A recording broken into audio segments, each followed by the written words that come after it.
निश्चित तौर पे प्रदेश के मुखिया हमारे जोशीमठ में आते हैं, लेकिन कुछ चुनिंदा लोगों के घरों पे जाते हैं और हमारे जो गरीब तबके के लोग हैं, जो हमारे जोशीमठ के स्थानीय लोग हैं, उनके घरों पे नहीं जाते हैं। लेकिन लगभग 300 से ज़्यादा लोग मारे गए और रेणी का पूरा गांव है जो विस्थापित होने की सूची में, लेकिन अभी तक उनको नहीं मिल पाया। तो आप समझ सकते हैं कि सरकार की स्थिति क्या है। एनटीपीसी इसके लिए प्रमुख रूप से जिम्मेदार है। हम मानते हैं कि एनटीपीसी को यहाँ से स्थायी रूप से काम बंद कर दिया जाना चाहिए। सरकार ने गेटी बिलचा लेकर मकान तोड़ने को तो कर दिया, मैं इसका मानक बनाइए किसका कितना नुकसान हो रहा है, किसको कितना क्या होना है, उसके बाद गेंटी बिल चलाइए। डोजर खड़ा कर दिया, गेंटी बिल ले गया, लेबर आ गई तो इसको किसके ऑर्डर से तोड़ो भाई, और क्यों तोड़ो भाई, कहाँ जाएगा वो आदमी। अब मकान में तोड़ना आ गए, लेकिन वो जाएगा कहाँ।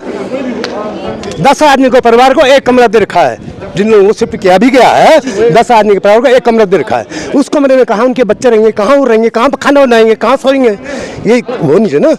इसे हम जनता नहीं, हम मरने को तैयार हैं, लेकिन ऐसा नहीं होने देंगे। सर जरा ये भी बनती है कि 30,000 लोगों के घर पे पहुंचे, जहां पर वोट मांगने के लिए घर में सोते हैं, घर में रहते हैं, उनके यहाँ साग रोटी खाते हैं, बच्चों को गोद में लेते हैं। वो वक्त याद नहीं करते जब लोग दरक की वजह से लोग परेशान हैं, रोड पर आहत होकर रोड पर आ चुके हैं। निश्चित तौर पे प्रदेश के मुखिया हमारे जोशीमठ में आते हैं, लेकिन कुछ चुनिंदा लोगों के घरों पे जाते हैं और हमारे जो गरीब तबके के लोग हैं, जो हमारे जोशीमठ के स्थानीय लोग हैं, उनके घरों पे नहीं जाते हैं। लेकिन तब भी हम सरकार से ये आप अभी कह रहे थे कि एनटीपीसी का बचाव सरकार कर रही है। हाँ। निश्चित तौर पे सरकार की सह पे काम हो रहा है।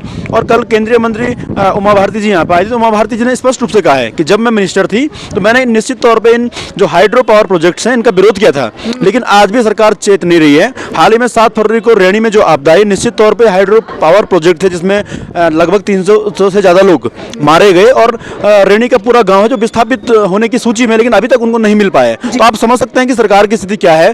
पिछले 7-8 महीनों में भी रेणी गाँव को अभी तक विस्थापन नहीं मिल पाया। तो ये जोशीमठ जो शहर है वो भगवान नरसिंह की भूमि है, भगवान बद्री विशाल की भूमि है, लेकिन इस भूमि को जो आज जो एक कृत्रिम आपदा है, ये कोई नेचुरल डिजास्टर नहीं है, ये आर्टिफिशियल सरकार के द्वारा लाई गई लोगों के लिए है।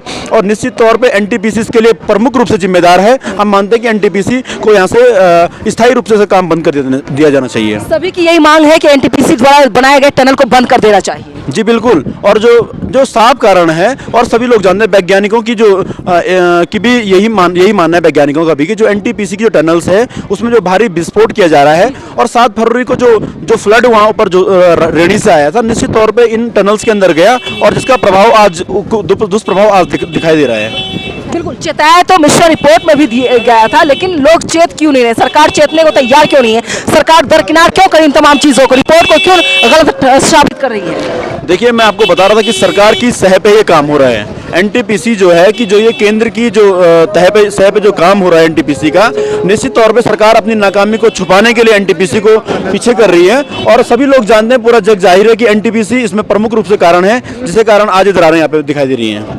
हर तरफ से एनटीपीसी का बचाव जारी है। जी बिल्कुल, साफ कहा जा सकता है। बिल्कुल एनटीपीसी का बचाव सरकार कर रही है। अभी आप कह रहे थे कि सरकार की एक योजना है कि 2024 तक आप हर घर तक मकान देने की बात कर रहे हैं। 2024 नहीं सर, 2022-15 अगस्त तक। 2022-15 अगस्त तक सरकार कह रही है कि हम आवास देंगे। मैं खुद एक ग्राम प्रधान हूं और मैं जानता हूं व्यवस्थाओं को। 2017 में जिन लोगों का प्रधानमंत्री आवास के लिए सर्वे हुआ था, अभी तक उन लोगों को आवास नहीं मिल पाया है। तो आप देख सकते हैं कि ये प्रचार करने के लिए बात कुछ और है और जमीनी हकीकत कुछ और है। अभी तक 2017 में जिन लोगों का चयन हुआ था, पूरे प्रदेश स्तर पर नहीं, पूरे देश स्तर पे, अभी तक उन लोगों का आवास नहीं मिल पाया है।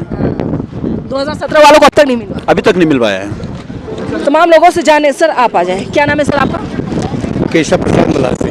केशव प्रसाद सर, आप ये बताएं, इधर आ जाए सर, रोड है उधर। सर आप ये बताएं कि एनटीपीसी का जिक्र नहीं कर सरकार क्या कहना चाहती है? नहीं, सरकार क्या कहना चाहती है हम तो ये देख रहे हैं। सरकार ने गेटी बिलचा लेकर मकान तोड़ने को तो कर दिया, मैं इसका मानक बनाइए किसका कितना नुकसान हो रहा है, किसको कितना क्या होना है, उसके बाद गेटी बिलचा लाइए। डोजर खड़ा कर दिया, गेटी बिलचा ले गया, लेबर आ गई तो इसको किसके ऑर्डर से तोड़ो भाई, और क्यों तोड़ो भाई, कहाँ जाएगा वो आदमी। पहले इसका मानक बनाया जाए, किसका कितना है, कितना खर्चा है, किस लायक किसकी हैसियत है, उस हिसाब से उसको पेमेंट कर दो, छुट्टी करो, वो कहीं भी जाए, लेकिन उसका मानक तो बने।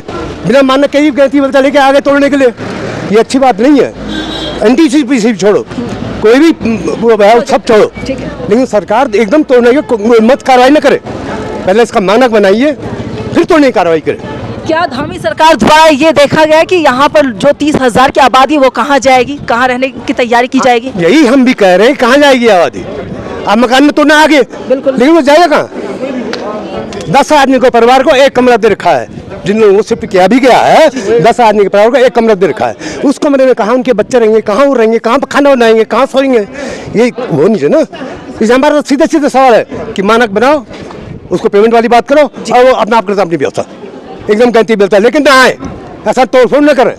पहले मानक बनाए, उसको संतुष्टि दें, उसके बाद ये कार्रवाई हो।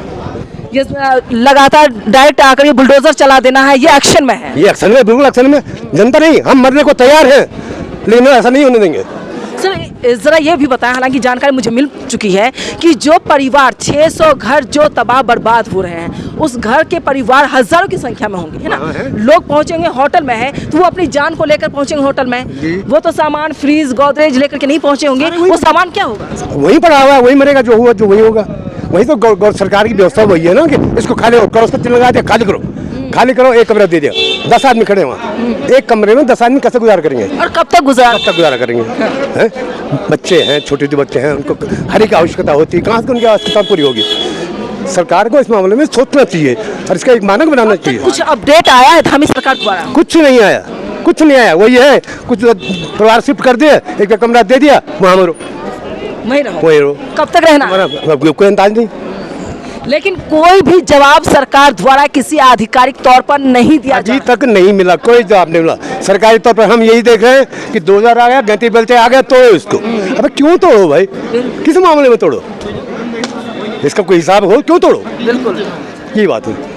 सभी यहाँ की जनता के पास बस एक सवाल है कि जब सरकार मानने को तैयार नहीं है, सरकार मुआवजा नहीं दे रही है, तो किस एवज में इस बिल्डिंग को तोड़ा जाएगा, बिल्डिंग को, घर को गिराया जाएगा? हालांकि सरकार के पास कुछ भी मानक तैयार नहीं है, कोई कागज तैयार नहीं है, लेकिन बुलडोजर से घर गिराना है, बिल्डिंग को गिरा देना है और जनता को परेशान करना है। सरकार के पास बस एक जवाब है, लेकिन देखना होगा कि जोशीमठ की जनता और 30,000 की आबादी को सरकार कहाँ लेकर जाती है और कहाँ पर बसाती है, ये बड़ा अहम सवाल है। लेकिन केंद्र सरकार क्या करती है ये भी जानना जरूरी है, क्योंकि यही केंद्र सरकार है जब ये कहती है लाल किले से कि आने वाले वक्त 2022 में 15 अगस्त को क्या होगा, सभी के घर पक्के मकान के चाबी दिए जाएंगे। आज वो महिलाएं, ये बुजुर्ग, ये लोग, यहाँ की जनता, जोशीमठ की आवाम, देवभूमि की आवाम इस तरह त्राहिम कर रही है। अब तक सरकार के पास जवाब क्यों नहीं है? अब देखना होगा केंद्र सरकार क्या कहती है। लेकिन सुप्रीम कोर्ट द्वारा जो सुनवाई होगी 16 जनवरी को होगी, उसका इंतजार होगा। लेकिन शंकराचार्य द्वारा जिस तरीके से